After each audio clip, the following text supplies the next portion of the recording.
What is going on, fight fans? So let's go ahead and address this elephant in the room. It's time to poke that elephant and talk about it. Are the fighter announcements for Esports Boxing Club too much at this point? Without any further ado, this is Edward, and you're watching Boxing Fanatico.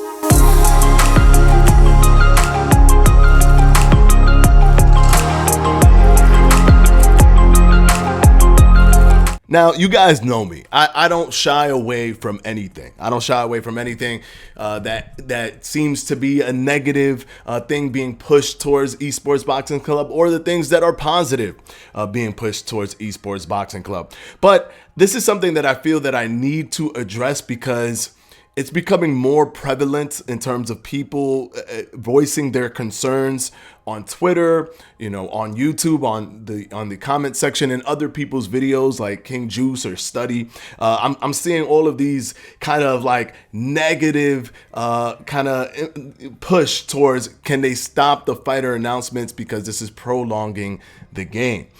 So I'm going to talk on some of the facts that we know about this game and about the process, and just some of the common sense knowledge that we have from just, what we know about how games are developed and teamwork and stuff like that. So one of the first things that people say whenever a new fighter announcement show drops is stop making these fighter announcements because the game is going to take forever. It's not going to come out until 2026 or until 2039 or whatever that is. So my thing to that is, for one, they've already told us a while back that they have over 200 fighters signed. They already said that, right? We aren't at 200 on the roster. So far on the roster, we're at about 150 something, right? We're there. So we're not even at the 200 mark, which means that all of these fighters, or a majority of them, a lot of them, have already been acquired. So none of these announcements are due to the fact that they just signed them on Monday, so we get the announcement on Tuesday. No, many of these people have already been signed a while back. A perfect example that I bring it up all the time. When Tyson Fury was announced, his entire model was already rendered.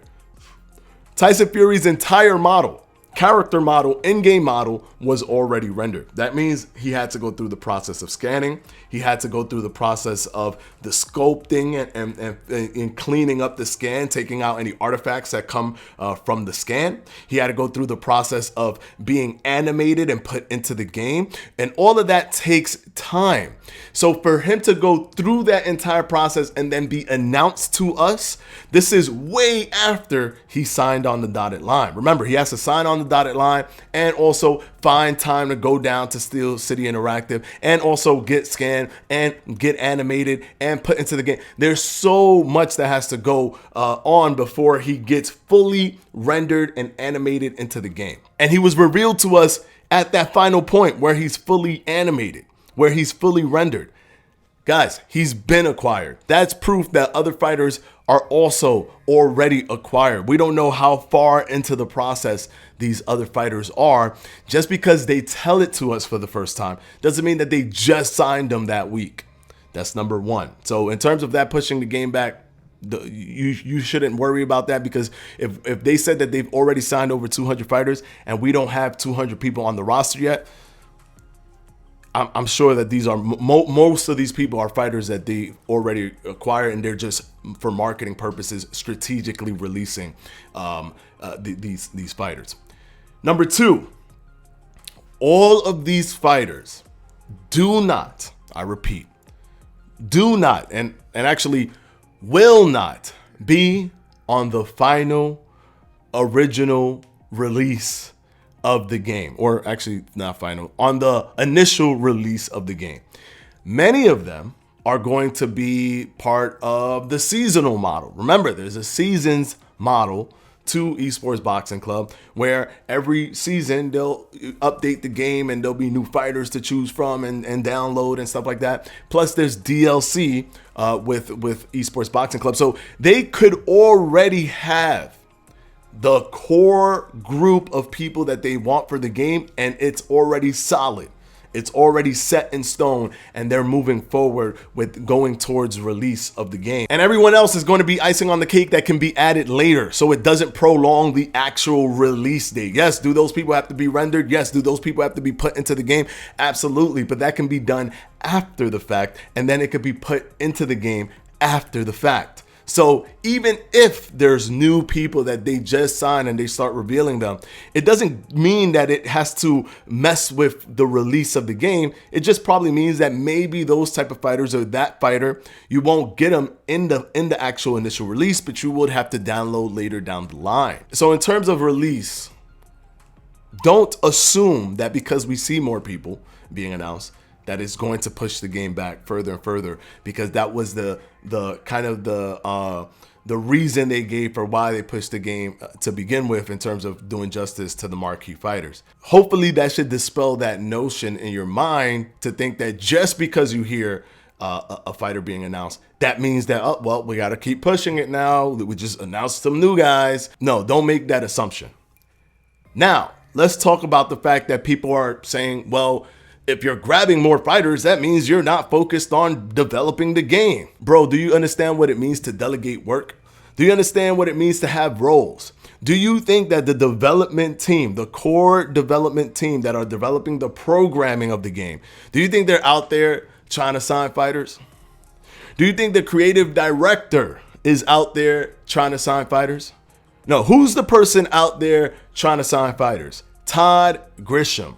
That is his job. His job is to sign fighters. Now, when he's trying to sign fighters, he can pass it over. He can pass that information over to Ash Habib or one of the top directors, Assad, and ask them, hey, listen, this guy, we're good. What's the contract we're going to make for him?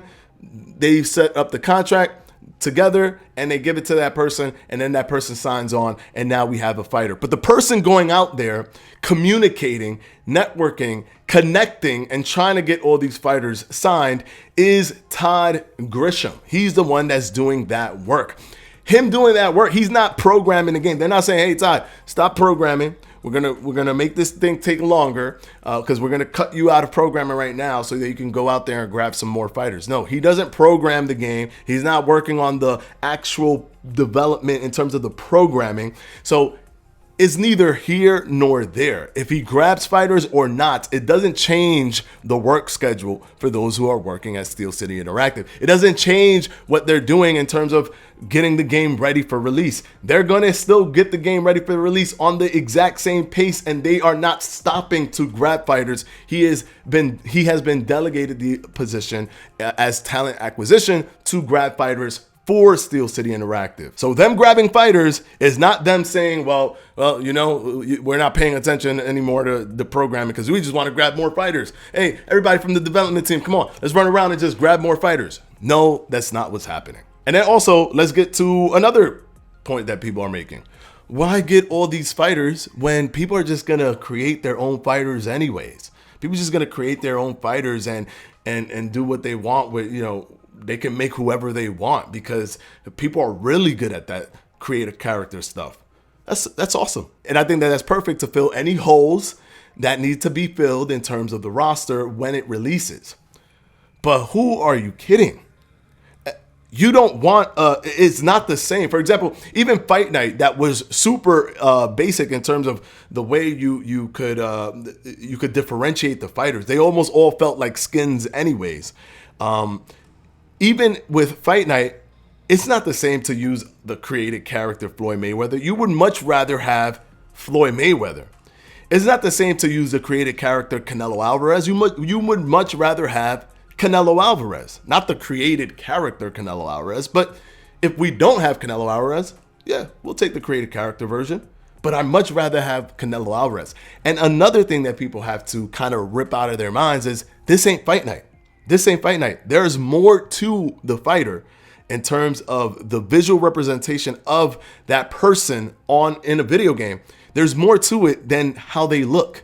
You can't just be like, oh, I'm just gonna give him the Philly shell and I'm just gonna put him like make him look like this and then there you go. Because there's nothing else really. There's no footwork or no. They're gonna have marquee animations and there's footwork attached to it, and there's so many other mannerisms. There's the toggle up button that allows you to do your own signature kind of showboaty loose movement. How you gonna replicate that if they're trying to make marquee fighters have their own specific signature movement?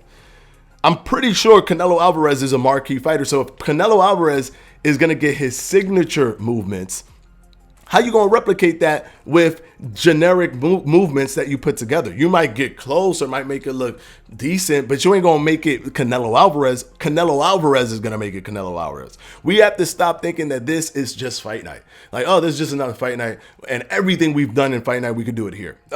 Like, let's just go ahead and create the characters. It's the same thing. And fight night is kind of the same thing. Still not the best, but it's kind of the same thing. But here, it ain't the same thing at all. We want the official fighters. And that leads me to my final point. One day this game will release.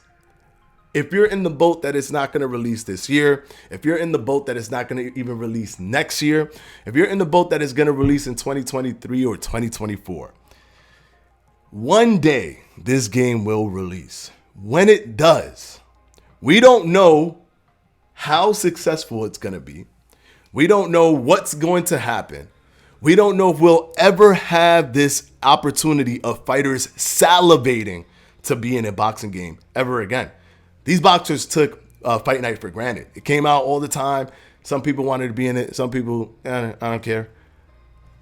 10 years passed since a boxing game has come out. And because of that, boxers who grew up playing boxing games are salivating to be in this one. Salivating. If this comes out and then we get a part 2, we don't know how enthusiastic they're going to be for part 2. But we know right now, in this moment, Esports Boxing Club is creating this space for fighters who always wanted to be in a video game to finally be in one. We may never have this moment repeat itself ever again. And I don't know about you, but I want the number one best people that you can get in a boxing game so that it can feel that no one is missing. And if someone is missing, whatever, because we got so many other people. I wanted to feel almost overwhelming how many fighters we actually have the opportunity to choose from. I don't care if the top people are just going to pick the top 8 people. I don't care. I want to be able to pick Shakur Stevenson. I want to be able to pick Caleb Plant. I want to be able to pick Canelo Alvarez, Arislandi Lara. I want to be able to pick them. Just from the people that they have announced, the top 8, I'm picking way more than the top. I'm picking Marquez. I'm picking Eric Morales. I'm picking Arislandi Lara. I'm picking Sean Porter, Terrence Crawford, Canelo Alvarez, Shakur Stevenson. I mean, the list goes on and on. I'm picking a bunch of people in this game. A bunch of people. So I want that variety. I want that ability. And I want this game to be that modern boxing game where the modern fighters are truly in this game. Where we really don't question, they didn't really get this guy, but they got that guy. I want it to be unrivaled in terms of the modern roster. So, with all that said, have they gone too far? Is it too much? Absolutely not. Keep grabbing fighters, keep giving us announcements, and keep making this game legendary. This is Edward from Boxing Fanatico, and I'll see you in the next one.